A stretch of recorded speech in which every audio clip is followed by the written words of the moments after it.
Vamos a dar inicio con esta conferencia inaugural, La Bella Época, de un cuento de hadas a un trágico despertar. Y antes de dar inicio, como es costumbre aquí en Tres Museos, vamos a leer una breve reseña de nuestra conferenciante del día de hoy, la doctora Ana Pornoy de Berner, a quien le agradecemos que esté con nosotros. Estudió la licenciatura, maestría y doctorado en Historia en la Universidad Iberoamericana y la maestría en Educación en el Tecnológico de Monterrey. Colabora con el Instituto Tecnológico y de Estudios Superiores de Monterrey, habiendo sido directora del Departamento de Humanidades del Bachillerato Bicultural, coordinadora del mismo Bachillerato Internacional y coordinadora del Programa de Capacitación en Metodología de la Vicerrectoría de Enseñanza Media. Actualmente imparte diplomados en el Departamento de Extensión de dicha Vicerrectoría. Ha impartido diversos cursos de capacitación en didáctica y metodología, así como de actualización en historia contemporánea a maestros de ciencias sociales del Sistema TEC, y ha dado cursos de capacitación en historia de México para voluntarios de este museo. Es miembro del Consejo Consultivo del Museo de Historia Mexicana de la Ciudad de Monterrey, del Consejo Editorial del Instituto Estatal de las Mujeres Nuevo León y del Consejo de la Sección Vida del periódico El Norte. Representa al Centro Israelita de Monterrey ante la Comisión Interreligiosa del Estado de Nuevo León. Colaboró en el programa de maestría en Humanidades de la Universidad de Monterrey y en el programa de maestría de DUX. Fue catedrática en la Escuela Nacional de Estudios Superiores de la UNAM en Acatlán y en las licenciaturas en Historia en la Universidad Autónoma de Nuevo León y en la Universidad Iberoamericana de la Ciudad de México. Ha participado en diversos proyectos de investigación y fue becaria del Colegio de México en los proyectos de Historia de la Revolución Mexicana, dirigido por don Daniel Cosío Villegas. Ha publicado diversos textos en revistas especializadas y ha sido ponente en varios congresos nacionales e internacionales. Les pedimos a todos los presentes apagar sus teléfonos celulares o ponerlos al menos en sistema silencioso. Muchísimas gracias.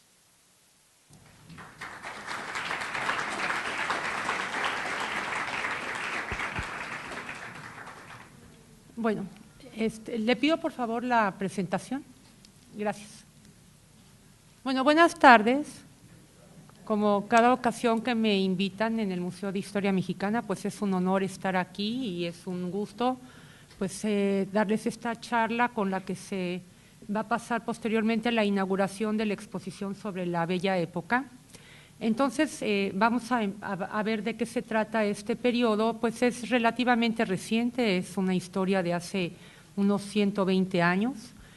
También se le conoce como fin de siglo, es el periodo entre 1871 y 1914 para la historia europea, 1880-1910 para la historia mexicana.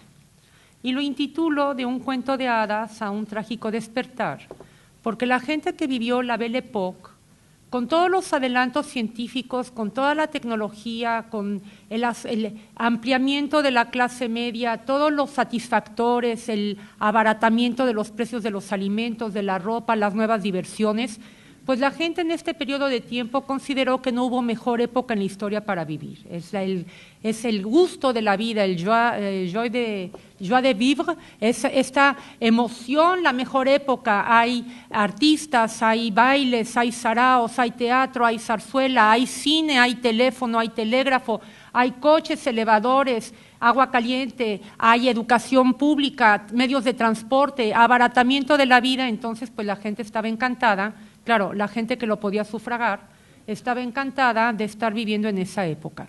Y cómo se consideró que, bueno, esta época iba a ser un parteaguas y que pues todo iba a ser este gozo por vivir.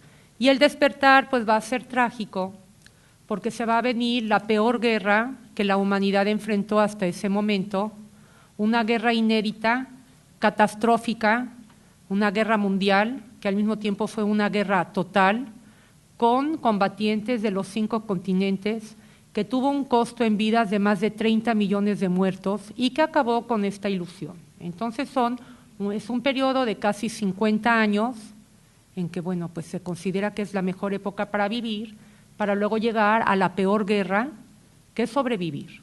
Y eso se va a replicar también en México, porque coincide con la época del Porfiriato, vamos a hablar de esto en un momentito, que también termina trágicamente con la Revolución Mexicana. Bueno, empezamos hablando de Europa Occidental de 1871 a 1914. Los antecedentes para este periodo, que arranca con el final de la Guerra Franco-Prusiana, con la unificación alemana, con la unificación italiana, pues es esta Europa después de la convulsión que provocó la Revolución Francesa y luego el Imperio Napoleónico y luego pues la confrontación entre los partidos liberales y los partidos conservadores y la Comuna y una serie de revueltas que hubo entre 1815 y 1848 y esto aunado luego a la Guerra Franco-Prusiana. Entonces, cuando termina la guerra con la derrota de Francia, pues se considera que ya se resolvieron todos los conflictos europeos, la paz en Europa va a ser relativa. No es una paz absoluta, pero la gente común y corriente, la gente como ustedes, como yo, que se dedican a su vida diaria, pues no se logran percatar que este periodo de paz pues es temporal. Vamos a ver al final de este tema europeo cómo se está ya armando el camino a la Gran Guerra. Pero bueno, pues hay una relativa paz europea y es la época en que, por ejemplo, Inglaterra está completamente industrializada. Para 1840 Inglaterra está totalmente industrializada. Para 1870 Alemania está totalmente industrializada. Francia está pasando también por el proceso de industrialización. Esto mismo se está dando en Estados Unidos de una manera menor, se está dando en Rusia. En el extremo oriental coincide con la restauración Meiji en Japón y el rápido proceso de industrialización. Y entonces con la revolución industrial pues vienen un montón de satisfactores para la vida cotidiana, porque es la producción en masa, es la producción tecnificada, es la búsqueda de mercados, la búsqueda de insumos, de mano de obra barata, y la gente de las ciudades que además empiezan a crecer mucho, que se empiezan a urbanizar, que se empiezan a modernizar, pues tienen a su alcance un montón de productos que antes eran prohibitivos. Por ejemplo, antes la ropa la confeccionaban las señoras en sus casas a mano, lo que se llamaba la cottage industry, la industria casera. Con la revolución industrial, pues hay máquinas para hacer ropa y hay fábricas. Con la importación de algodón de Estados Unidos o de India, el precio de la materia prima es barata, porque la mano de obra es barata. Estados Unidos es el sistema de plantación y en India, pues el precio es sumamente barato. Entonces la gente puede tener 3, 4, 5 vestidos y ya no vivir nada más con el vestido con el que se trabaja y con el que se duerme. Y el precio es muy accesible. Entonces, bueno, pues la gente vive de una manera más cómoda. Además están los avances médicos. Hay ya el concepto de higiene, de sanidad, empieza a haber anestésicos, empieza a manejarse antibióticos y las vacunas. Es el gran avance de la medicina, lo que sería la medicina moderna. Es el gran avance de la física, de la química, de la óptica.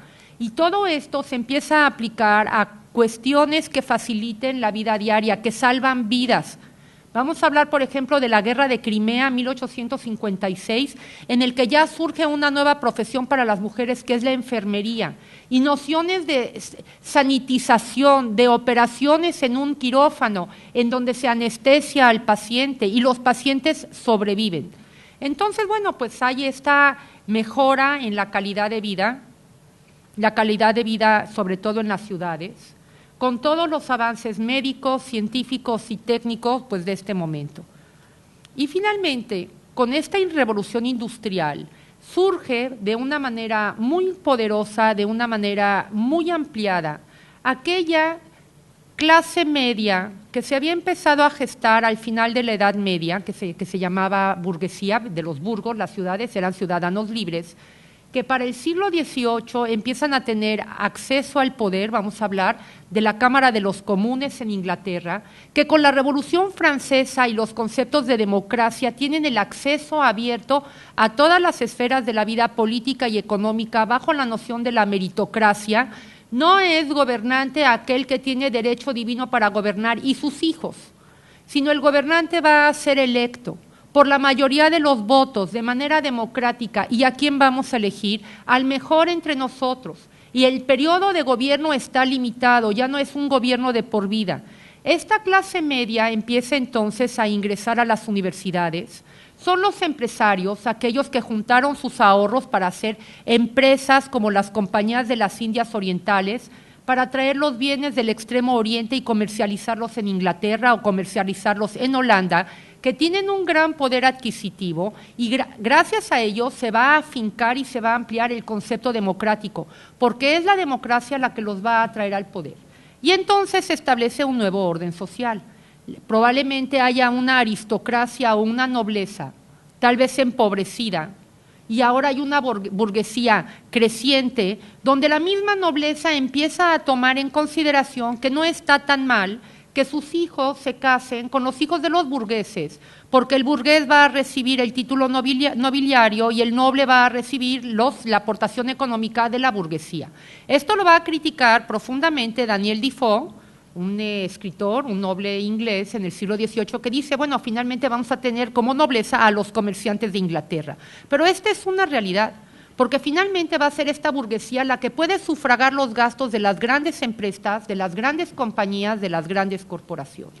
Y entonces el nuevo orden social en Europa empieza a ser democrático. Así sigue habiendo monarquía, es una monarquía parlamentaria. Se acaban los absolutismos, no en Rusia, por ejemplo, pero inclusive en la España, que se había resistido al proceso de democratización con Fernando VII, para mediados del siglo XIX es una monarquía constitucional. Ni qué decir de Inglaterra o qué decir de Dinamarca. Vamos a hablar de Francia, en la época después de Napoleón III, en que finalmente cuaja el concepto de república. Vamos a hablar de la Italia unificada, pero es una monarquía constitucional. Y bueno, los funcionarios, los ministros, pues son estos burgueses que tienen preparación universitaria, que tienen capacidad económica, y entonces es el ascenso a las esferas más altas de la vida pública, pues de esta clase social. Puesto que la revolución industrial trastocó, transformó las condiciones de vida, la tecnología, pues podríamos decir que es deificada. Es la adoración al avance tecnológico, a las patentes, a los inventos. Las universidades se van a proponer a promover un pensamiento científico y un desarrollo tecnológico. El registro de patentes, por ejemplo, en Escocia y en Inglaterra, en todo el siglo XIX, es abrumador. Nuevos inventos, nuevos aparatos, nuevas cosas que permitan una comercialización y que finalmente impactan en la vida cotidiana. Estos avances pues tienen que ver, por ejemplo, con nociones de hospitales. Vamos a hablar de hospitales de salud mental, de manicomios, que hoy en día ya es un concepto completamente rechazado, pero es una innovación para la época. El enfermo mental, en vez de estar escondido en su casa, amarrado a la pata de una cama y maltratado, en instituciones hospitalarias donde haya un personal que lo atienda, que se le alimente, que se le bañe, que bueno, hoy en día esto ya también pasa a ser obsoleto, pero esos son los avances de la época. Esto va a beneficiar en particular a las clases urbanas, sobre todo a la clase media y a la clase alta. Paulatinamente, conforme el precio de los productos se va a abaratar, va a beneficiar también a las clases trabajadoras de la ciudad, a los obreros, a los operarios, a los oficinistas, a los dependientes, a los vendedores ambulantes. De alguna manera empiezan a tener acceso a todos estos beneficios, a todas estas facilidades. En el campo también se transforma la vida. Vamos a hablar de una sociedad industrializada.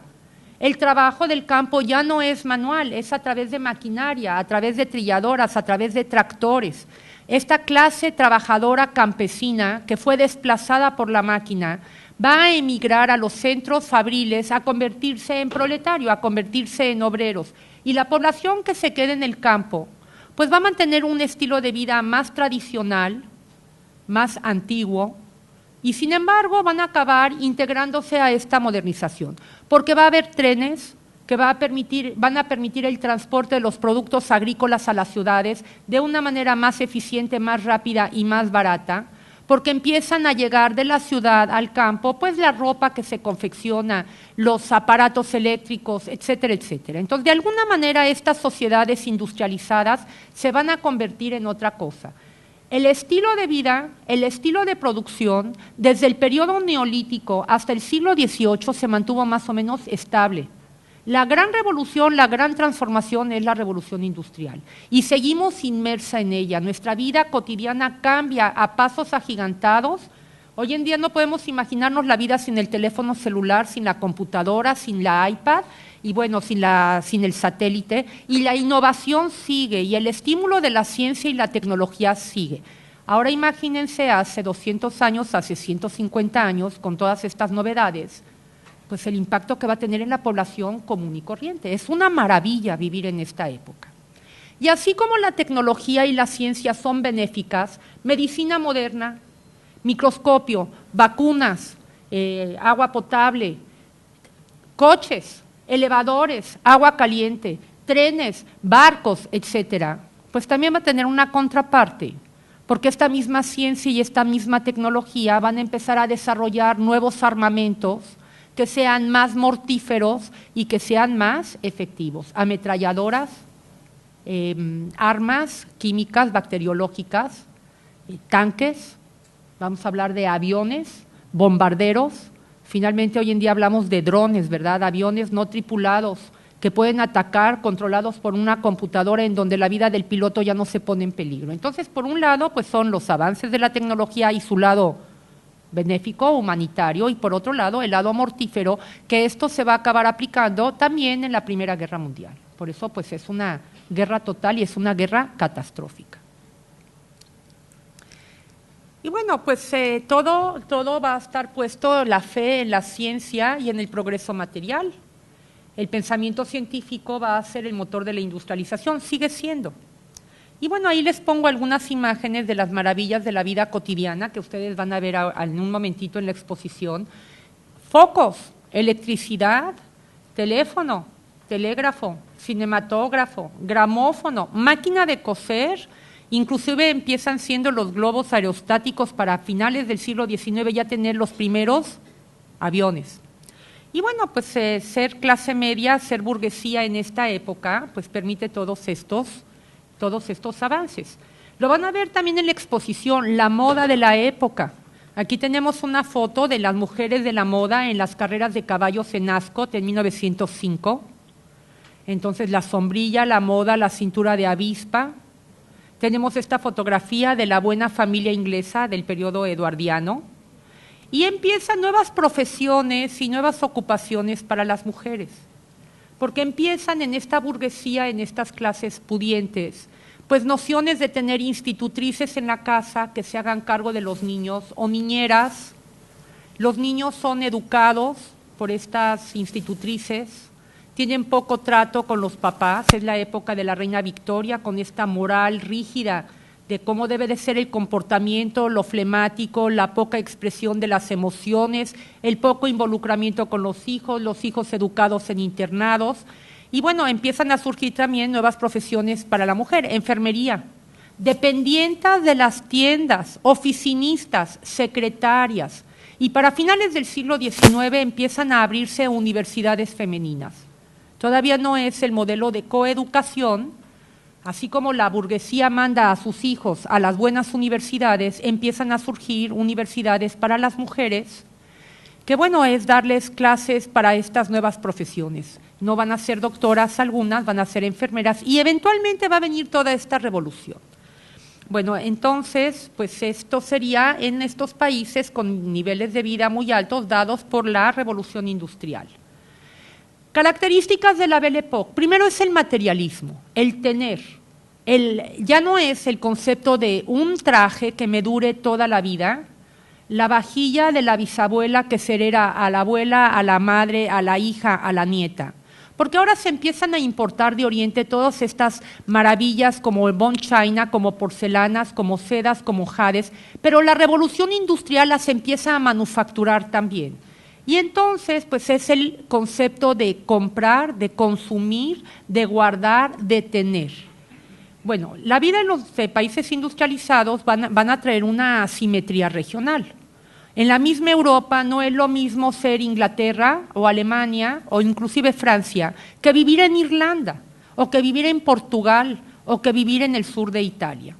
Los países más progresistas, los países más desarrollados van a ser Gran Bretaña, Francia, Alemania, Bélgica, el norte de Italia y la región occidental, es decir, la región austriaca del Imperio Austrohúngaro. Ahí es donde hay grandes centros fabriles, ahí es donde hay grandes universidades, ahí es donde hay una muy pudiente burguesía. La periferia europea van a ser los países agrícolas, con un nivel de vida más bajo, con una forma de vida más tradicional. Tenemos a Irlanda, a la península ibérica, a Italia y a Europa Oriental. No les sorprenda que van a ser los países expulsores de ciudadanos en la segunda mitad del siglo XIX. Van a emigrar buscando en dónde tener acceso a todos estos facilitadores de la vida que no están encontrando en Europa y que no están encontrando en sus regiones. Vamos a hablar de una tremenda emigración de Irlanda a partir de 1842, cuando se va a dar una epidemia de la papa, donde van a morir 4 millones de irlandeses y otro tanto van a emigrar a los Estados Unidos. Vamos a hablar de Italia, donde para finales del siglo XIX hay más italianos viviendo fuera de Italia que en el país. Una de las políticas de Mussolini, ya en el siglo XX, va a ser buscar la manera de atraer de regreso a Italia a todos aquellos italoamericanos, italoargentinos, italobrasileños que están poblando el mundo, porque tuvieron que abandonar su país, porque las economías eran básicamente agrícolas, donde por las cuestiones de campo, sequía, falta de acceso a recursos económicos, la gente se va a acabar yendo. Entonces vamos a tener inmigración de Polonia, inmigración de Rusia, inmigración de Italia, y bueno, pues van a estar buscando en dónde establecerse. Tenemos además pues los países que son colonias de las potencias europeas, que son África y Asia. Esto sería pues la periferia de la periferia.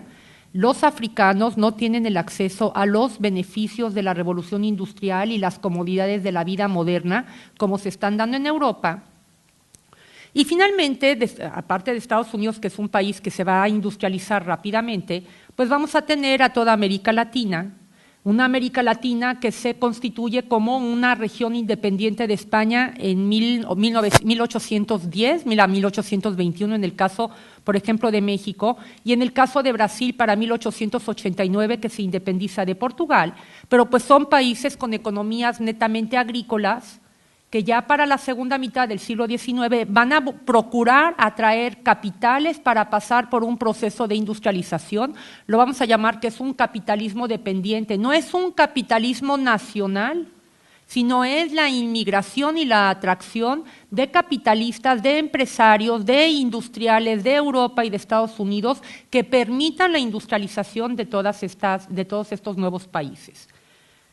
Y bueno, tenemos además, la Belle Époque coincide con la época del imperialismo. Este reparto prácticamente entre Francia e Inglaterra, pues de África y de Asia, la competencia por las colonias. ¿Por qué las necesitan? No es el concepto del imperio español o del imperio portugués del siglo XVI, en que se necesitan colonias donde haya minas, donde haya oro, donde haya plata para acumular los metales. La riqueza se medía en tierras y en metal.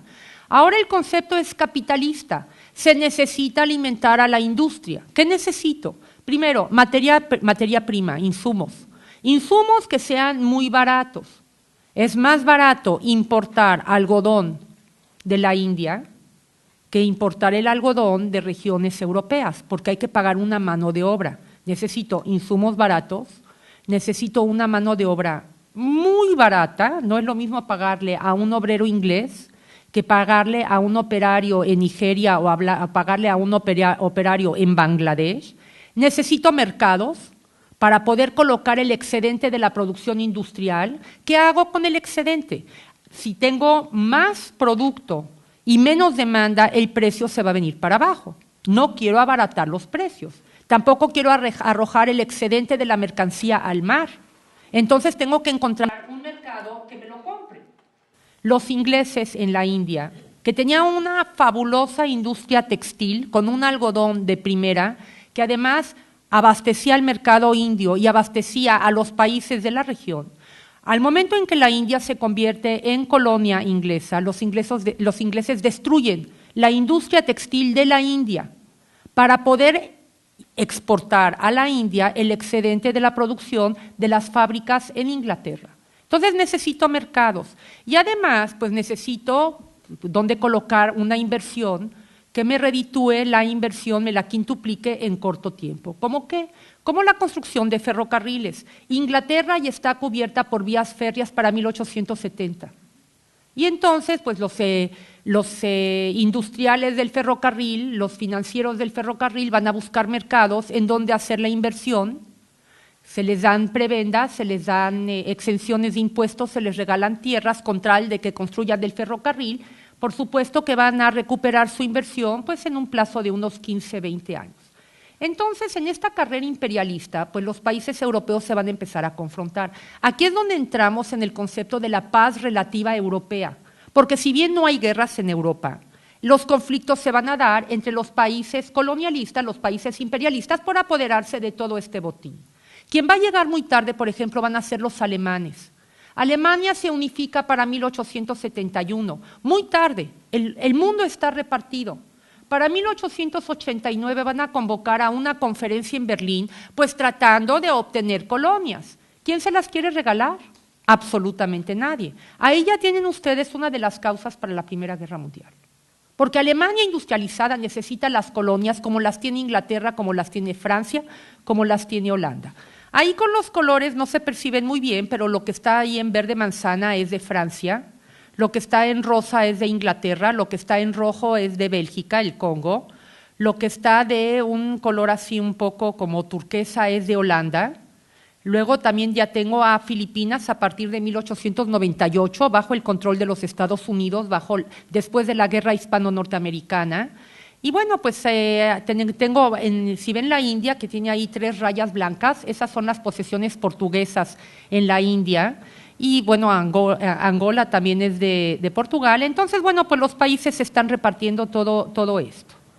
Y bueno, pues Alemania, pobrecita, llegó tarde al reparto. Como no logra arreglar nada en 1889, para 1905, 1910, está tratando de obtener alguna de las posesiones españolas en el Marruecos, entra en conflicto con España y con Francia, y finalmente va a tener la brillante idea de ofrecerle al gobierno turco, que está en plena decadencia, construir un ferrocarril que vaya de Berlín a Bagdad, y esto pone a temblar a Inglaterra y a Francia, porque si Alemania tiene este ferrocarril, va a tener el control de territorios que ya Francia e Inglaterra se están repartiendo antes de que se muera el hombre enfermo de Europa, que es el Imperio Otomano. Entonces, bueno, pues este reparto colonial, este imperialismo, pues ya lo pueden ustedes considerar como antecedentes para la Gran Guerra. Las mejoras en las condiciones de vida, la medicina, el acceso a mejores alimentos, la atención materno-infantil van a provocar un crecimiento demográfico. Del Neolítico al siglo XVIII, la población mundial se mantuvo estable. Para el siglo XVIII empieza una explosión demográfica y eso, por supuesto, va a provocar que pues, la gente ande buscando en dónde vivir porque lo que produce el campo y los trabajos no van a ser suficientes. Primero va a haber emigración a las ciudades, porque en las ciudades están los centros fabriles, los campesinos desplazados por la máquina ahora son obreros y se van a ir a las ciudades buscando un trabajo. Pero en las ciudades empieza a haber toda una revolución. Empiezan a resurgir, porque ya habían existido en el Imperio Romano, ya habían existido en la Grecia clásica, empiezan a resurgir los conceptos de planeación urbana. Vean ahí la primera fotografía, eso es París. París antes de Haussmann y Napoleón III, París después de Haussmann y Napoleón III. Lo que tienen ustedes allá al centro es el croquis de la nueva planeación de la ciudad de París, con avenidas, con calzadas, en un trazado como si fuera un tablero de ajedrez, pero además con avenidas transversales, con diagonales. Los medios de la ciudad se comunica, avenidas anchas, los Campos Elíseos. La copia en México es el Paseo de la Reforma, que se llamó el Paseo del Emperador. Avenidas anchas, arboladas, con esculturas, con jardines, con fuentes, que sea agradable. Y entonces aquí ya tienen ustedes pues la fotografía del Arco de Triunfo en París. Entonces, hay emigración hay crecimiento en las ciudades, hay migración interna, esta es una tabla de la migración en las ciudades españolas. No me voy a detener en todos los datos, pero por ejemplo Madrid para 1857 tiene 281,000 habitantes, para 1900 tiene 539,835. Tengo, por ejemplo, la ciudad de Barcelona, 230,000, para tener en 1900 533,000. Zaragoza de 56,000 a casi 100,000, casi el doble. ¿Por qué? Porque la gente emigra del campo a la ciudad.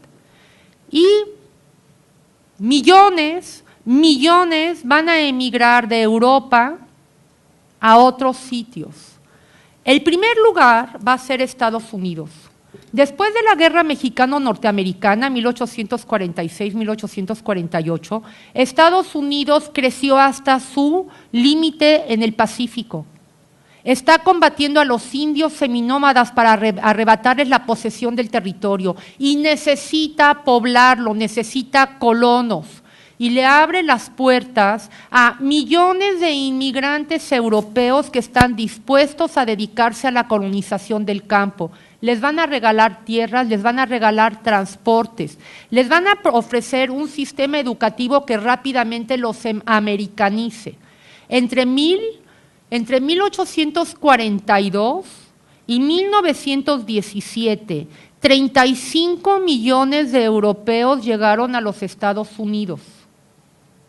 Para 1917, en medio de la Guerra Mundial, Estados Unidos ya empieza a considerar cerrar las puertas a la inmigración. Entre 1850 y 1940, es decir, entre el periodo de la Belle Époque hasta el inicio de la Segunda Guerra Mundial, 60 millones de personas abandonaron el viejo mundo. Ya les mencioné, de 1842 a 1917, 35 llegaron a los Estados Unidos. Pero los otros puntos de emigración son estos: Argentina, Brasil, Canadá y Australia. Australia, que había sido originalmente una colonia penitencial británica donde mandaban a los reos peligrosos, pero finalmente se acaba convirtiendo en un punto de atracción a inmigrantes. ¿Por qué? Porque hay tierras, porque hay ganados, porque hay facilidades para que ahí se establezcan. Los viajes son en barco. Entonces, bueno, pues la travesía puede tomar 3 semanas de Europa a los Estados Unidos, un poco más para poder llegar a Australia. Varios miles de franceses se van a ir a vivir a Argelia, otro tanto de franceses se van a ir a vivir a su colonia en Indochina, ingleses se van a ir a su colonia de la India. Y bueno, pues aquí tenemos este mapa de los movimientos de migración de este periodo. Es decir, pues África, pues se van a ir más bien a Sudáfrica, colonia inglesa. Y bueno, pues acá sería todo esto trastoca la vida de los países receptores. Pues abren las puertas, quieren que vengan estos inmigrantes, pero esperan que vengan inmigrantes con dinero, con conocimiento tecnológico, no que vengan campesinos paupérrimos a los que haya que ayudarles porque estos no van a ser factor de desarrollo. Esto se va a reflejar en la política inmigratoria del gobierno mexicano a partir de 1886. Una política de puertas abiertas a la inmigración europea, una política de puertas cerradas a la inmigración asiática. No más chinos, no más japoneses. Pero se espera que vengan inmigrantes que traigan conocimiento, que traigan tecnología. Y luego vamos a ver ahí otro pequeño detalle con el que se espera que estos inmigrantes contribuyan. Otro elemento que caracteriza la Belle Époque es la segunda revolución industrial. Si la primera revolución industrial fue a través del vapor, para finales del siglo XIX es a través de la electricidad. Para 1903 se descubre que el petróleo, que se usaba como chapopote para pavimentar las calles y que se usaba también para iluminar las farolas en las noches, que el petróleo es un combustible que puede reemplazar al carbón mineral, a la hulla, para mantener la revolución industrial. Empieza la gran transformación, esto es a partir de 1903. Y entonces, pues empiezan los países industrializados a buscar países productores de petróleo. Por supuesto que empieza una cuestión en el cercano oriente, donde entre Inglaterra y Rusia se están peleando el control de Afganistán, Irán, Irak, Vamos a hablar de los países que están bajo el control del Imperio Otomano, que son productores de petróleo. Vamos a hablar de la inversión petrolera en México. Las compañías petroleras de las que vamos a hablar en algún instante, pues están interesadas porque se descubren pozos petroleros en México, Poza Rica, por ejemplo. Y entonces, con el petróleo como combustible, pues empiezan a aparecer nuevos inventos. Tenemos el carro, el automóvil, el modelo T, Ford. Tenemos estos aviones, los primeros prototipos, 1895. Para la Primera Guerra Mundial, un arma mortífera del ejército alemán va a ser el submarino. Y entonces son estas nuevas tecnologías que además a la vida cotidiana la facilitan. Moverse en tren no es tan rápido como ir luego en un automóvil, en un tranvía. Es muy barato subirse a un tranvía, recorrer grandes distancias. El avión en la Primera Guerra Mundial se va a utilizar no tanto como arma de ataque, sino para estar vigilando al enemigo. Van a dejar caer algunas cuantas bombas, pero es para estar vigilando el movimiento de las tropas. Y el barco y el submarino, pues ni se diga, ¿verdad? Y bueno, para 1854, Estados Unidos obliga la apertura de Japón. Ahí podemos decir de que finalmente es la historia universal. Por primera vez, cuando íbamos en la escuela nos decían historia universal y vamos a hablar de Mesopotamia y de Egipto y de Grecia. No, no era historia universal. Historia universal empieza en 1854 con la integración de Japón a la economía mundial. Ahora hablamos de la globalización económica y todos estos mercados existen desde el siglo XIX, porque está este reparto del mundo por el imperialismo, está el reparto de China a través de las guerras del opio, está la apertura de Japón y la restauración Meiji, y entonces vamos a hablar de que hay mercados globales y se empiezan a hacer pues estas demostraciones de la maravilla que es vivir en las postrimerías del siglo XIX, que son las exposiciones universales. En Chicago, en París, en diferentes lugares, con los avances tecnológicos, las nuevas maquinarias, los productos importados, la gente asiste, se generan nuevos consumidores y entonces es una demostración de la maravilla que es vivir en Occidente en el siglo XIX. Sin embargo, el bienestar no es generalizado.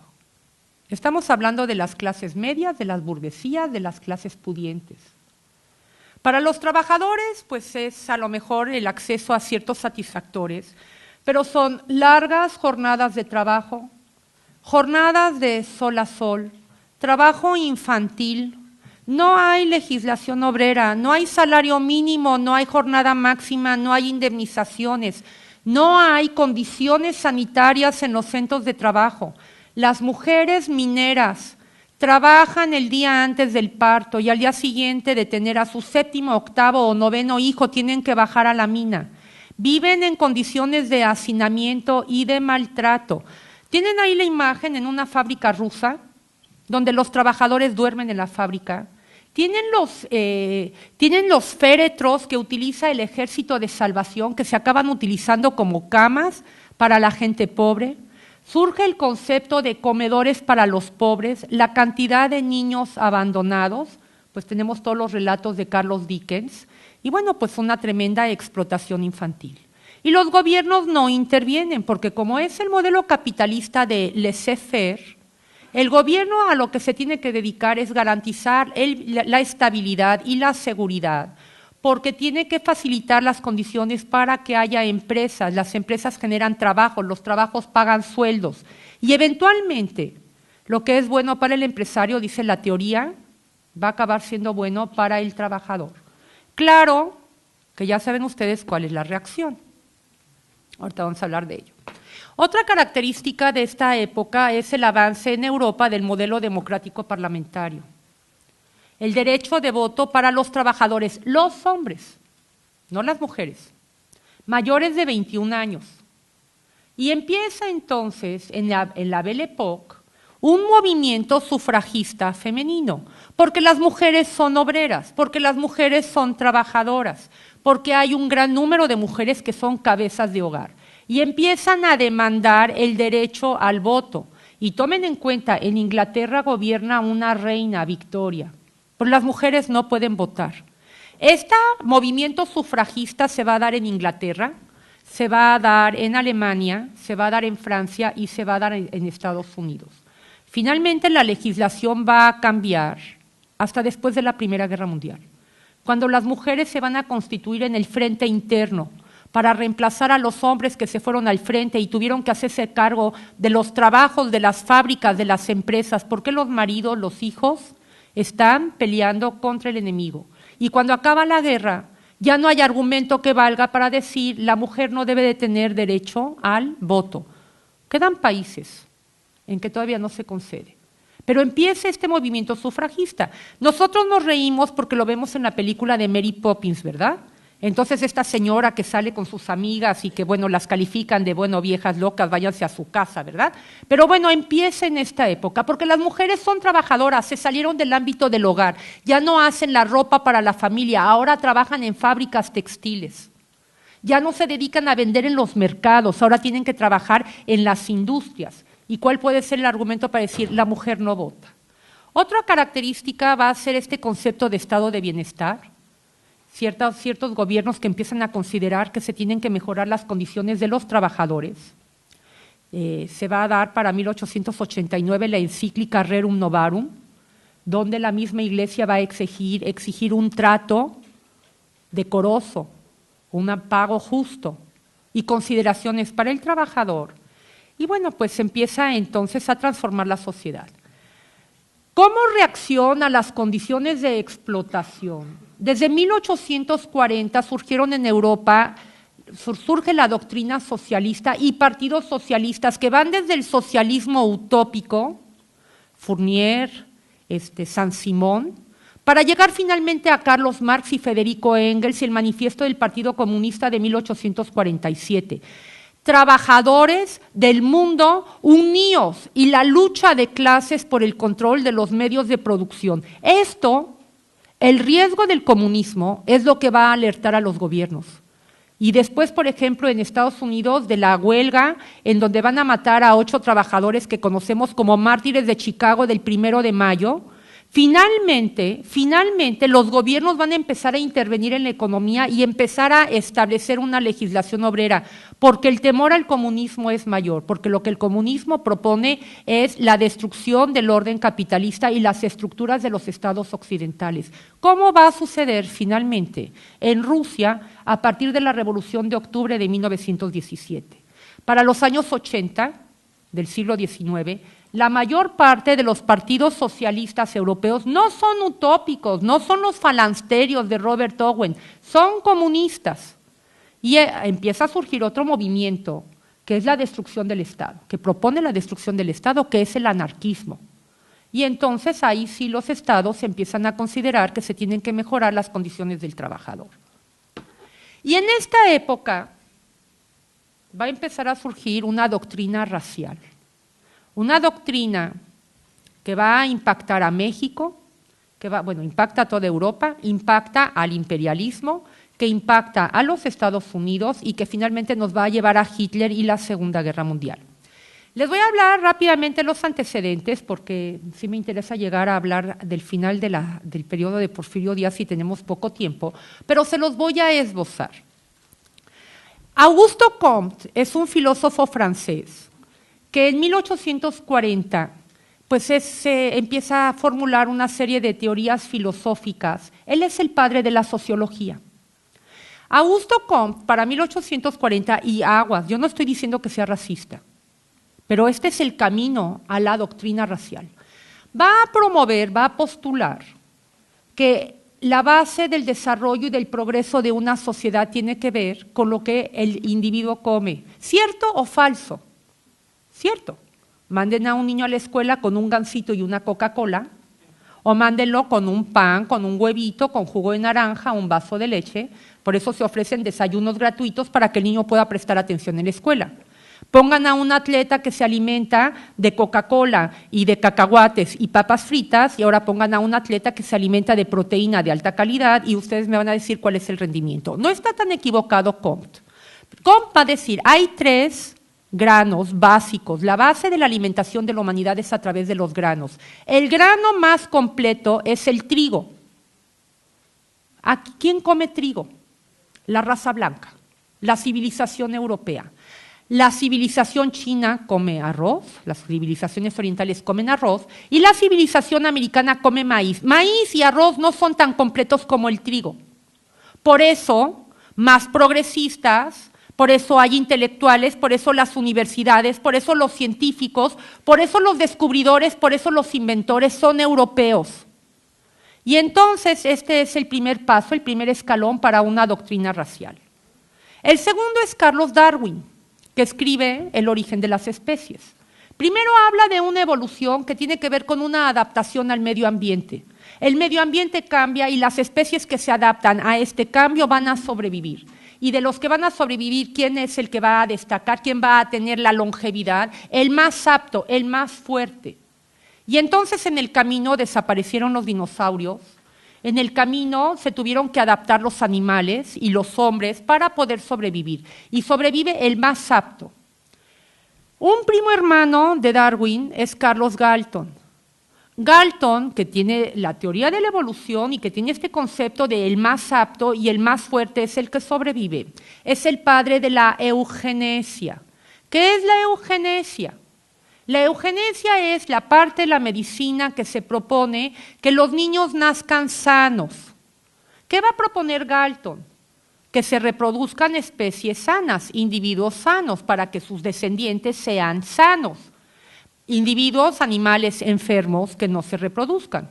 Empiezan estos conceptos de mejorar el ganado. Quiero vacas lecheras que produzcan cuántos litros de leche les gusta al día, 5 litros o 20. Entonces voy a cruzar, aunque sea con inseminación artificial, estos especímenes para que la producción de leche de carne sea superior.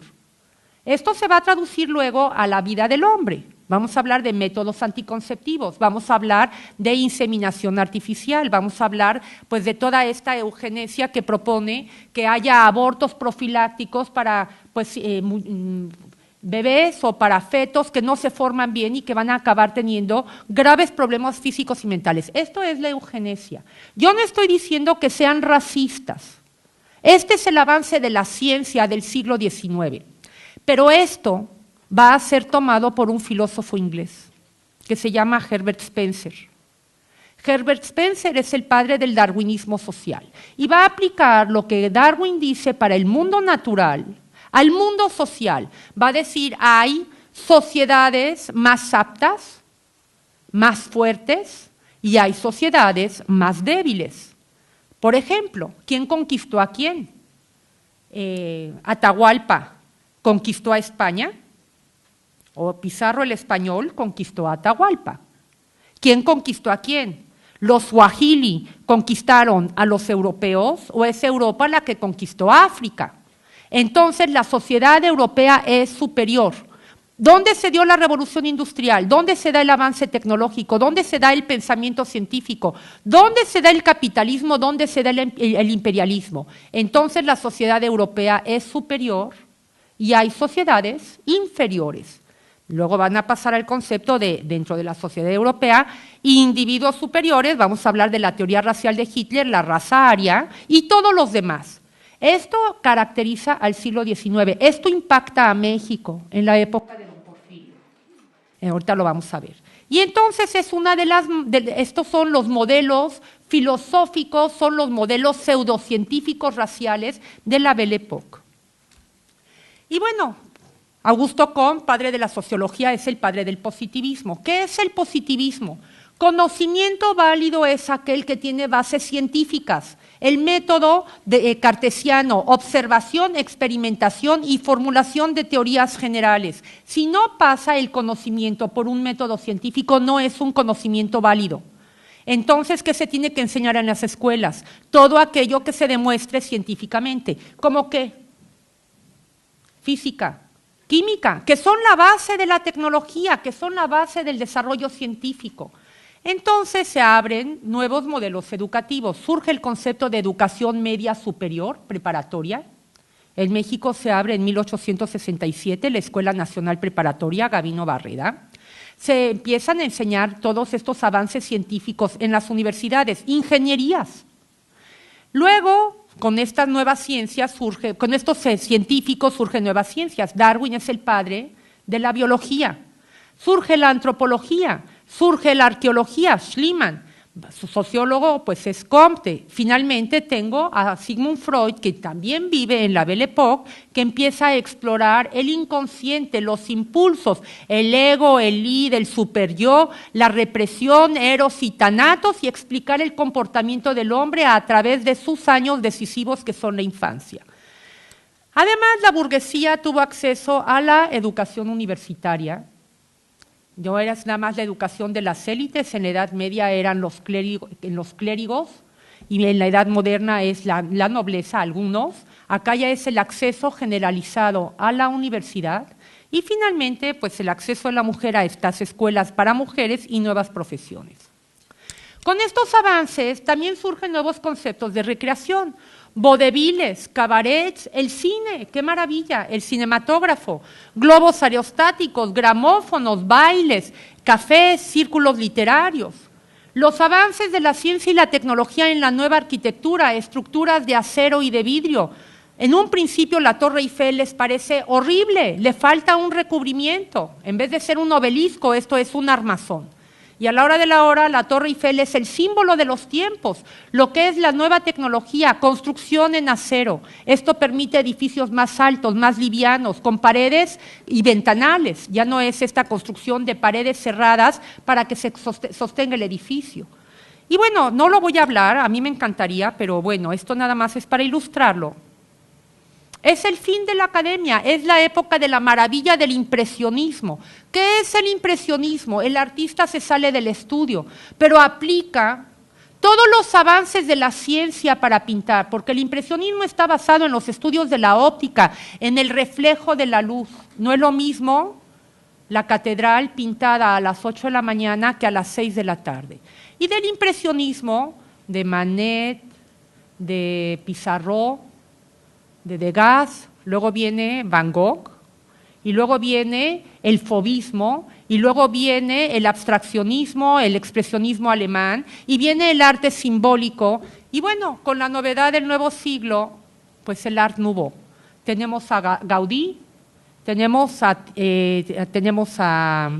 Klee, y tenemos pues estos vitrales maravillosos de Comfort Tiffany, que luego vamos a ver uno en México. Y entonces, viva la vida, viva el gozo de la vida. No hay mejor época para vivir que finales del siglo XIX. Sin embargo, como fuerzas subterráneas, sin que la gente común y corriente se percate, se está pavimentando el camino a una gran catástrofe. Primero, la competencia imperial y la necesidad de colonias, y los países que las tienen pocas y que no se van a conformar con las migajas, particularmente Alemania. Por otro, así como la ciencia y la tecnología mejoran las condiciones de vida, también mejoran el armamento, armas más mortíferas. Ya no va a ser una infantería y una caballería, empiezan a desarrollarse tanques, empiezan a desarrollarse, ya no es el mosquete, y ya no es el fusil, se empiezan a desarrollar ametralladoras y empiezan a desarrollarse armas químicas, bacteriológicas. Y entonces, pues hay una carrera armamentista, porque los gobiernos quieren tener todos los avances tecnológicos en armamento por si el vecino decide atacarlos o por si el competidor decide arrebatarles alguna colonia en África y en Asia. Los ejércitos se van a profesionalizar. Con la Revolución Francesa, el ejército francés son voluntarios. Vayamos, hijos de la patria, que el día de gloria ya llegó. Pero para mediados del siglo XIX es el concepto de un ejército profesional pagado, donde al soldado se le da casa, se le da alimentación, se le da ropa, se le dan estudios. Y cumple una carrera militar con generales graduados de colegios militares, que eran los cadetes del colegio militar en Chapultepec, que defendieron a la Ciudad de México de la invasión norteamericana, un ejército profesional. Y además, el servicio militar es obligatorio. Por otro lado, el Imperio Otomano se está desmoronando, extremadamente grande, extremadamente burocrático, dueño del paso del Suez, aunque le renta a Egipto a los ingleses, dueño de los yacimientos de petróleo para 1903-1905 y se está desmoronando. Los rusos, que han tenido un conflicto constante con el Imperio turco, pues le echaron el ojo. Pero también los ingleses, y también los franceses, y también los alemanes, y están viendo de qué manera precipitan la muerte del Imperio turco para apoderarse de sus posesiones. Pero lo mismo está pasando en Austria, porque Austria es un imperio constituido por minorías que exigen autodeterminación. Los serbios, los eslavos quieren construir el Estado eslavo, y los checos se quieren sacudir del yugo austriaco, y los polacos también.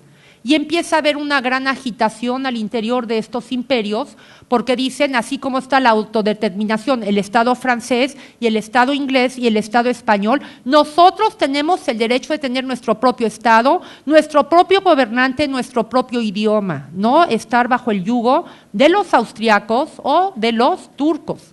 Y finalmente, pues se va a dar todo un sistema de alianzas, porque como saben que Alemania ambiciona posesiones, pues empiezan a buscar la manera de contrarrestarla. Francia está resentida de la guerra franco-prusiana en que perdió Alsacia y Lorena.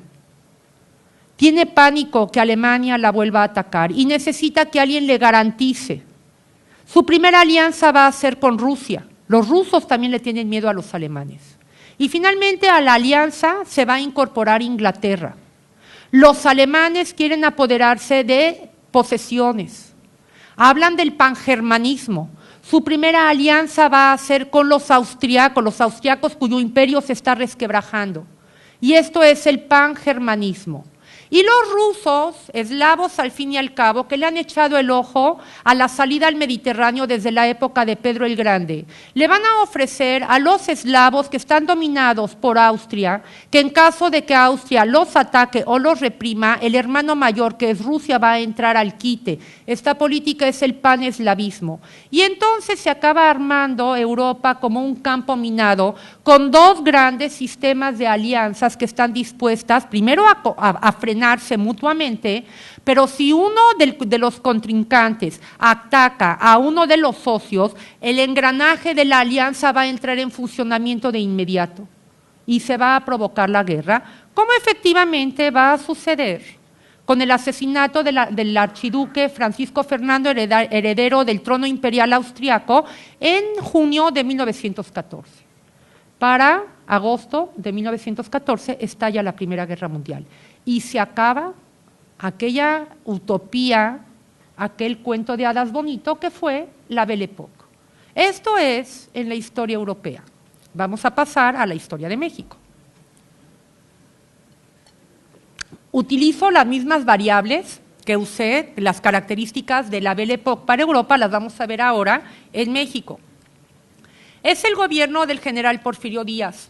Por primera vez en la historia de México es un periodo de estabilidad. Todo el siglo XIX, de 1821 a 1867, es un periodo de convulsión donde se perdió la mitad del territorio nacional y México sufrió dos invasiones, la norteamericana y la francesa.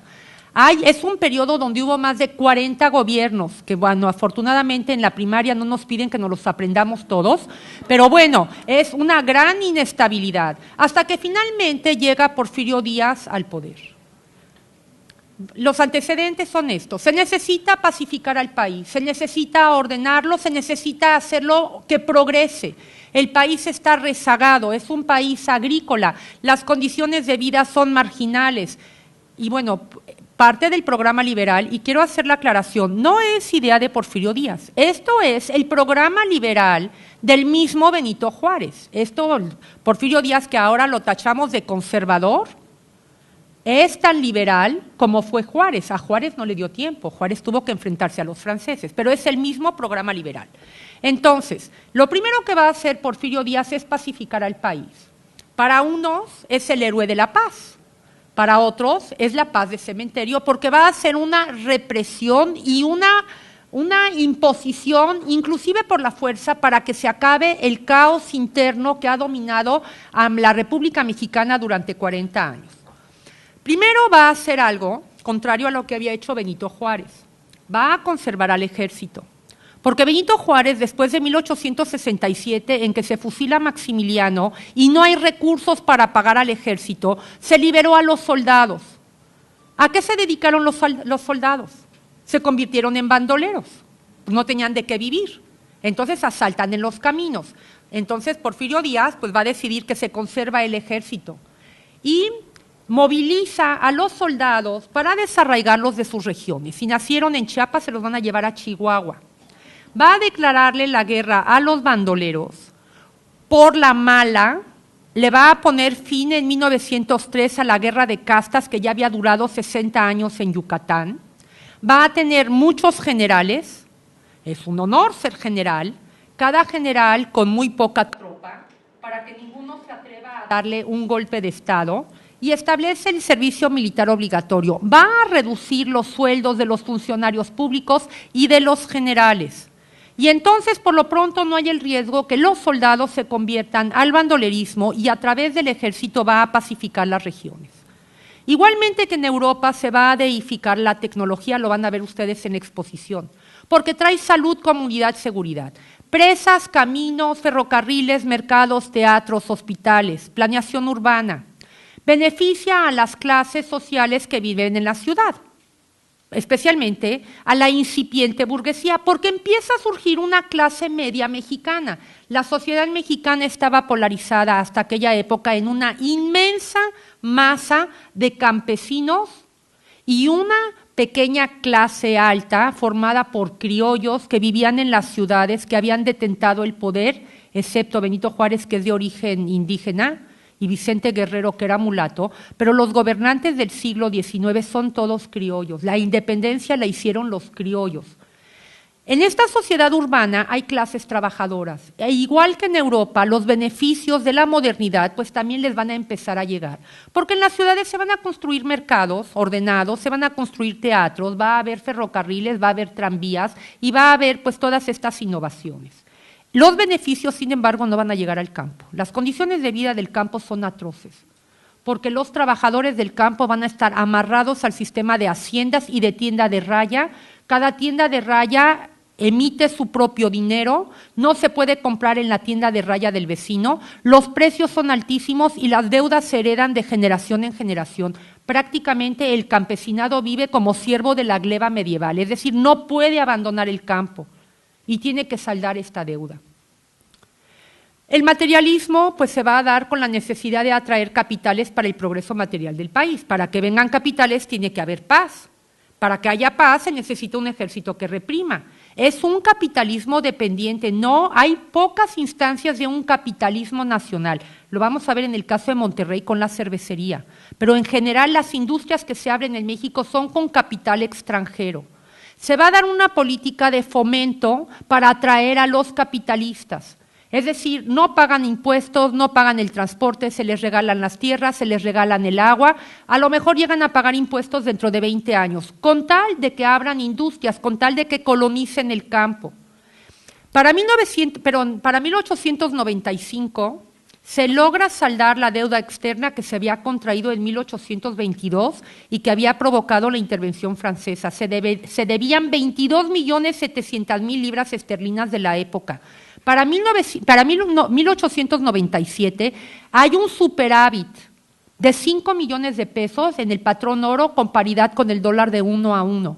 Entonces la economía se va a sanar y van a haber recursos del Estado, ya no solo para pagar la deuda externa, sino para invertir en obra pública, en caminos, en carreteras, en ferrocarriles, en presas, en toda la modernización.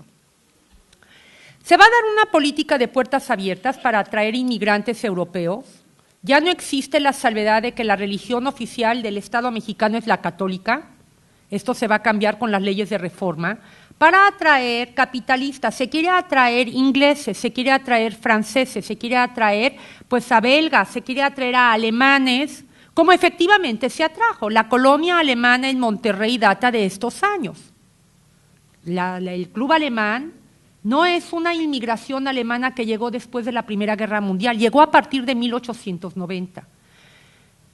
Además, con esta doctrina racial, lo voy a volver a mencionar en un momento, pues es atraer al factor del emblanquecimiento de la población indígena, se propone hacer un nuevo mestizaje, porque dentro de esta doctrina racial, en donde la raza del trigo es superior y la raza del maíz es inferior, entonces, ¿qué tengo que hacer para mejorar a la raza mexicana? Un nuevo mestizaje con blancos que mejoren a la raza. El ser indígena es un factor de retraso, es un factor de primitivismo. Y se van a dar toda clase de prerrogativas a los inmigrantes extranjeros. El trato que recibe el trabajador extranjero no es el mismo que recibe el trabajador mexicano. Hay infinidad de anécdotas que lo van a ilustrar. Esto va a provocar una gran desigualdad social. El ser blanco, el ser extranjero, trae todas las prerrogativas. El ser indígena acaba siendo el estrato más bajo de la sociedad. Y eso que el sistema de castas colonial había sido abolido. Las ciudades van a crecer nuevamente, al igual que Europa. Hay el concepto de pues, una vida cómoda, trazo urbano, avenidas, jardines, teatros, mercados, escuelas, hospitales. Y entonces pues, las ciudades se van a cambiar. Esta foto que tienen allá abajo es de aquí de Monterrey, aquí en la colonia Obispado. María Luisa, ustedes van a reconocer la casa. Y bueno, pues esta es una imagen de la sociedad mexicana en las postrimerías del siglo XIX. Vean la ropa, vean los eventos, vean las comodidades. Aquí tienen al general Díaz, bastante envejecido. Igual que en Europa hay una migración interna. La gente emigra, se van a convertir en peones de haciendas, en las fábricas que se abren, en las industrias mineras, trabajadores del ferrocarril. Pero vean cómo viven. Jornadas de trabajo de sol a sol. Ahorita vamos a ver el sistema de sueldos, las condiciones de explotación. Cuando estalla la huelga en Cananea, una de las demandas de los trabajadores es de que ya no haya jaulas de castigo y que el capataz trate de manera humanitaria a los obreros. También va a haber una movilización de la población a través de la leva para desarraigar a la gente de sus regiones. Se va a combatir a los indios seris y yaquis que se oponen a la enajenación de sus tierras comunales por la ley de baldíos. Y finalmente en Oaxaca, por el rumbo de Tehuantepec, se va a establecer una colonia penitencial que se conoce como el Valle Nacional para que los reos ahí pues trabajen y produzcan y no estarlos manteniendo en las cárceles. Entonces se los van a llevar, no crean que es así como que un trato con todos los derechos humanos y la Comisión de Derechos Humanos supervisando, hagan de cuenta que es un gulag, ¿verdad? Y entonces, pues esto va a provocar una migración interna. La industrialización del país es increíble. Se van a llevar a cabo grandes inversiones extranjeras. En la época del Lerdo de Tejada, en 1876, había 578 kilómetros de ferrocarril. Para 1910, las vías férreas abarcaban casi 25,000 kilómetros, 19,748 federales y 4,840 particulares. El trazado de los ferrocarriles del México postrevolucionario es el trazado del ferrocarril porfiriano. México fue el primer país de toda América Latina en tener ferrocarril y los ferrocarriles se van a nacionalizar para 1908. Para la minería va a haber una gran inversión de las compañías norteamericanas en petróleo, va a haber 1,030 compañías mineras explotando cobre, de ellas 840 son americanas, 148 mexicanas y el resto inglesas o francesas.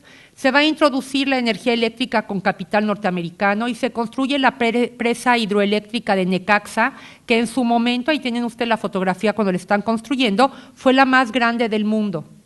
Esto se refleja en Nuevo León con el gobierno del general Bernardo Reyes, la gran política de fomento y de inversión. 1890, la cervecería, 1905, la fundidora, el desarrollo urbanístico de la ciudad de Monterrey, el apoyo a la industria textil. Y entonces Monterrey, que nunca cumplió su destino, cuando fue fundada en 1596 de ser el punto de paso entre las minas de Zacatecas y el puerto de Tampico, que nunca creció, que mantuvo una población estable, que se dedicó prácticamente a la agricultura, de repente se empieza a convertir en el corazón industrial del país y empieza a traer a cientos de inmigrantes para trabajar en estas nuevas industrias. La dictadura, a diferencia de lo que se está dando en Europa de un proceso de democratización y parlamentarismo, esto es un gobierno dictatorial. El lema es mátalos en caliente. Poca política y mucha administración. La política la hace el general Díaz, punto. ¿Qué pasó acá? Me está boicoteando, no quiere que hable mal de la política de represión.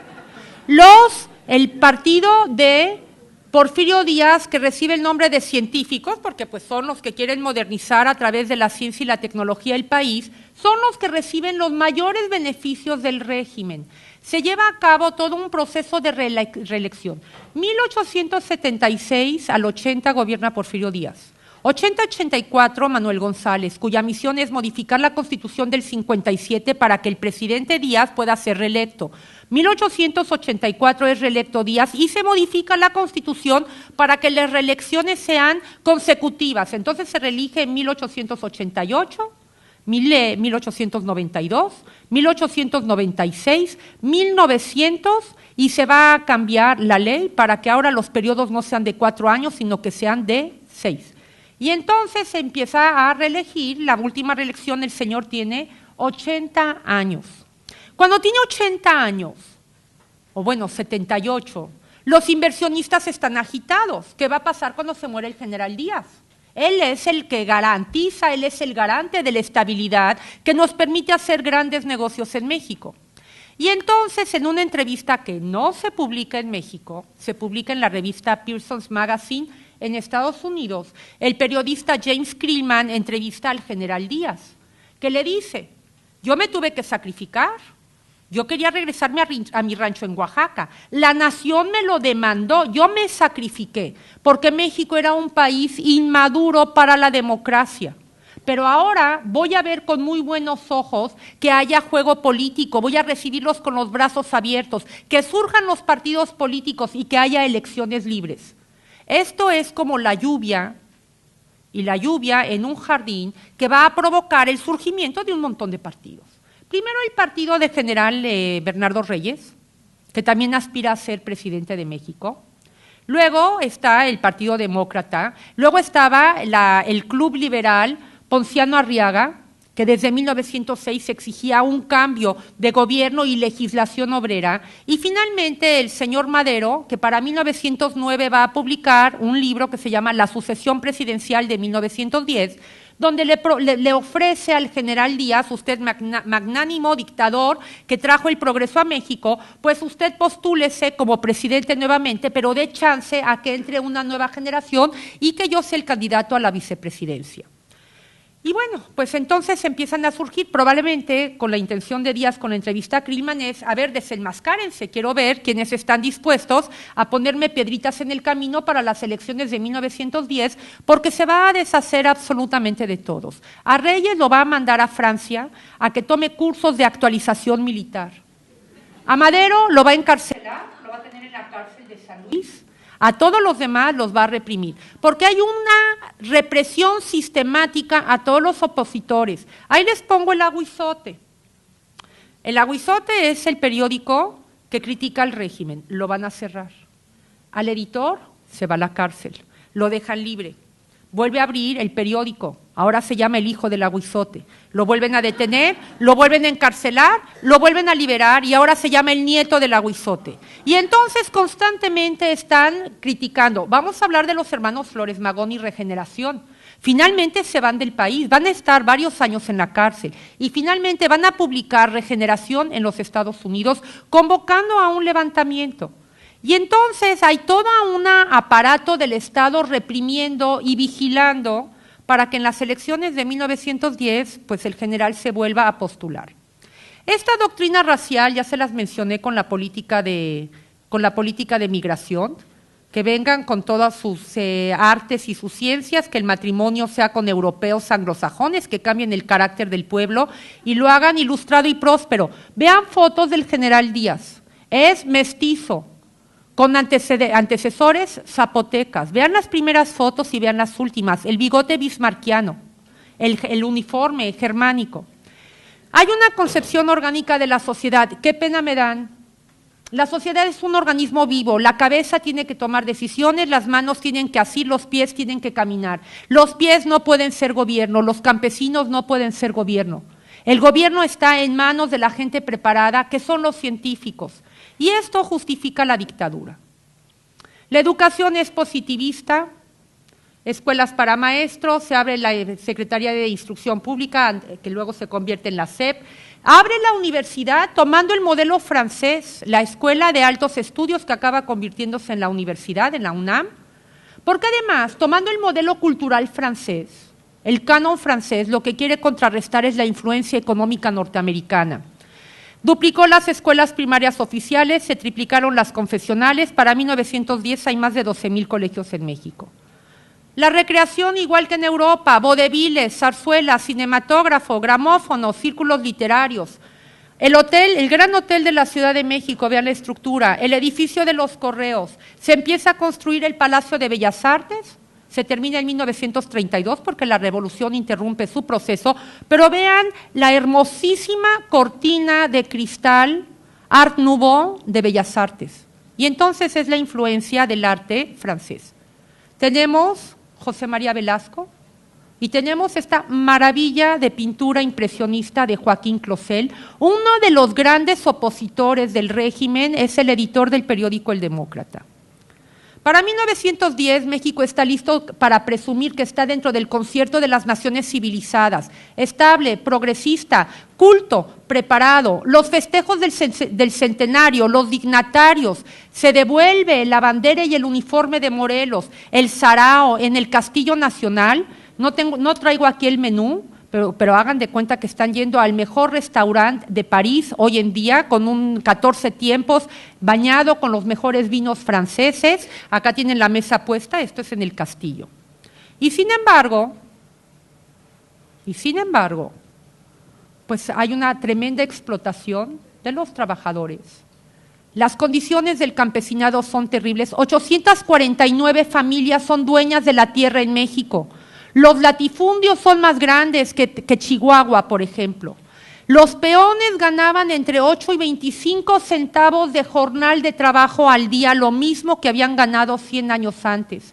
Cuando estalla la huelga de Río Blanco, se corre a los trabajadores y se les recontrata con la mitad del sueldo.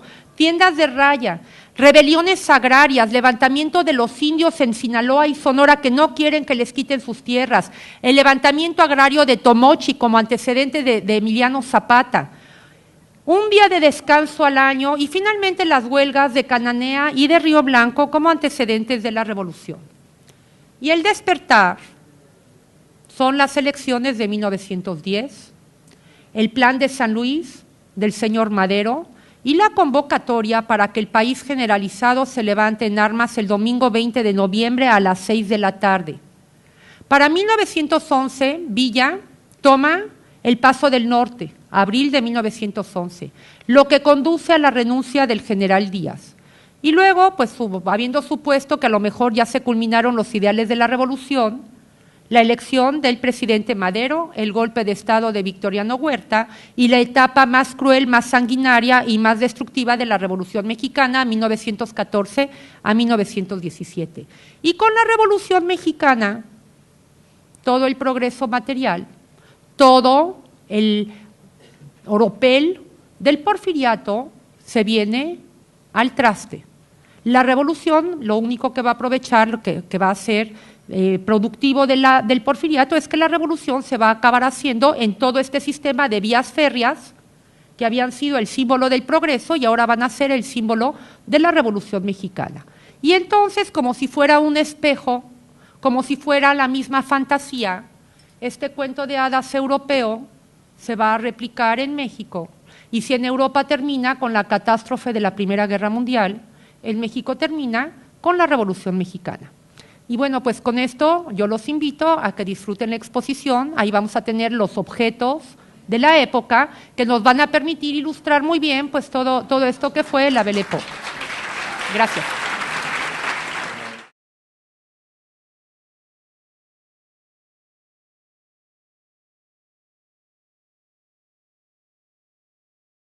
Que hubo entre 1815 y 1848, y esto aunado luego a la guerra franco-prusiana.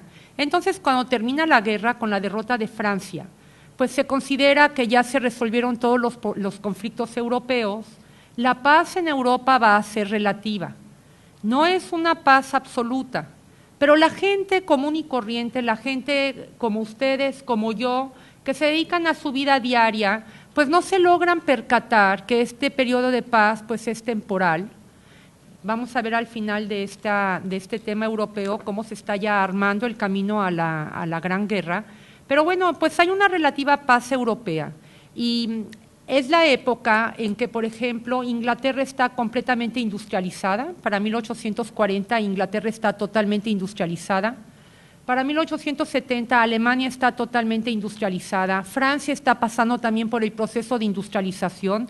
Esto mismo se está dando en Estados Unidos de una manera menor, se está dando en Rusia. En el extremo oriental coincide con la restauración Meiji en Japón y el rápido proceso de industrialización. Y entonces con la revolución industrial pues vienen un montón de satisfactores para la vida cotidiana, porque es la producción en masa, es la producción tecnificada, es la búsqueda de mercados, la búsqueda de insumos, de mano de obra barata, y la gente de las ciudades, que además empiezan a crecer mucho, que se empiezan a urbanizar, que se empiezan a modernizar, pues tienen a su alcance un montón de productos que antes eran prohibitivos. Por ejemplo, antes la ropa la confeccionaban las señoras en sus casas, a mano, lo que se llamaba la cottage industry, la industria casera. Con la revolución industrial, pues hay máquinas para emoción, la mejor época, hay artistas, hay bailes, hay saraos, hay teatro, hay zarzuela, hay cine, hay teléfono, hay telégrafo, hay coches, elevadores, agua caliente, hay educación pública, medios de transporte, abaratamiento de la vida. Entonces pues la gente estaba encantada, claro, la gente que lo podía sufragar, estaba encantada de estar viviendo en esa época. Y cómo se consideró que, bueno, esta época iba a ser un parteaguas y que pues todo iba a ser este gozo por vivir. Y el despertar pues va a ser trágico, porque se va a venir la peor guerra que la humanidad enfrentó hasta ese momento, una guerra inédita, catastrófica, una guerra mundial, que al mismo tiempo fue una guerra total, con combatientes de los 5 continentes, que tuvo un costo en vidas de más de 30 millones de muertos y que acabó con esta ilusión. Entonces es un periodo de casi 50 años en que, bueno, pues se considera que es la mejor época para vivir, para luego llegar a la peor guerra, que es sobrevivir. Y eso se va a replicar también en México, porque coincide con la época del Porfiriato, vamos a hablar de esto en un momentito, que también termina trágicamente con la Revolución Mexicana. Bueno, empezamos hablando de Europa Occidental de 1871 a 1914. Los antecedentes para este periodo, que arranca con el final de la Guerra Franco-Prusiana, con la unificación alemana, con la unificación italiana, pues es esta Europa después de la convulsión que provocó la Revolución Francesa y luego el Imperio Napoleónico y luego pues la confrontación entre los partidos liberales y los partidos conservadores y la Comuna y una serie de revueltas para hacer ropa. Y hay fábricas. Con la importación de algodón de Estados Unidos o de India, el precio de la materia prima es barata, porque la mano de obra es barata. Estados Unidos es el sistema de plantación y en India pues el precio es sumamente barato. Entonces la gente puede tener 3, 4, 5 vestidos y ya no vivir nada más con el vestido con el que se trabaja y con el que se duerme. Y el precio es muy accesible. Entonces, bueno, pues la gente vive de una manera más cómoda. Además están los avances médicos. Hay ya el concepto de higiene, de sanidad, empieza a haber anestésicos, empieza a manejarse antibióticos y las vacunas. Es el gran avance de la medicina, lo que sería la medicina moderna. Es el gran avance de la física, de la química, de la óptica. Y todo esto se empieza a aplicar a cuestiones que faciliten la vida diaria, que salvan vidas. Vamos a hablar, por ejemplo, de la Guerra de Crimea, 1856, en el que ya surge una nueva profesión para las mujeres, que es la enfermería, y nociones de sanitización, de operaciones en un quirófano, en donde se anestesia al paciente y los pacientes sobreviven. Entonces, bueno, pues hay esta mejora en la calidad de vida sobre todo en las ciudades, con todos los avances médicos, científicos y técnicos pues, de este momento. Y finalmente, con esta revolución industrial, surge de una manera muy poderosa, de una manera muy ampliada, aquella clase media que se había empezado a gestar al final de la Edad Media, que se llamaba burguesía de los burgos, las ciudades eran ciudadanos libres, que para el siglo XVIII empiezan a tener acceso al poder, vamos a hablar. De México. Ha participado en diversos proyectos de investigación y fue becaria del Colegio de México en los proyectos de Historia de la Revolución Mexicana, dirigido por don Daniel Cosío Villegas. Ha publicado diversos textos en revistas especializadas y ha sido ponente en varios congresos nacionales e internacionales. Les pedimos a todos los presentes apagar sus teléfonos celulares o ponerlos al menos en sistema silencioso. Muchísimas gracias.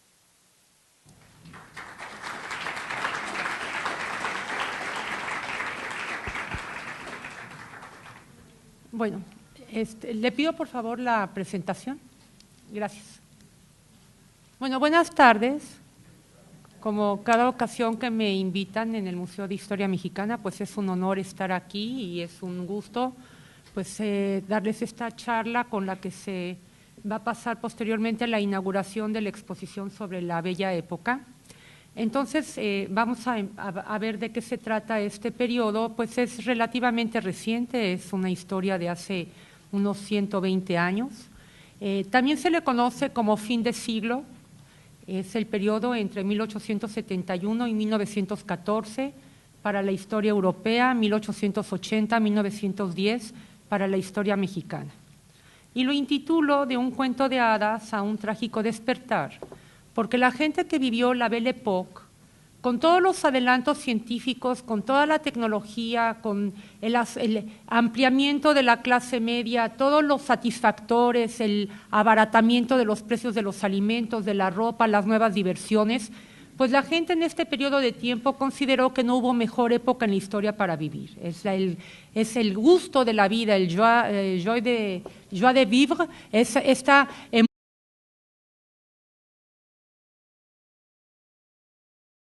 Vamos a dar inicio con esta conferencia inaugural, La Bella Época, de un cuento de hadas a un trágico despertar.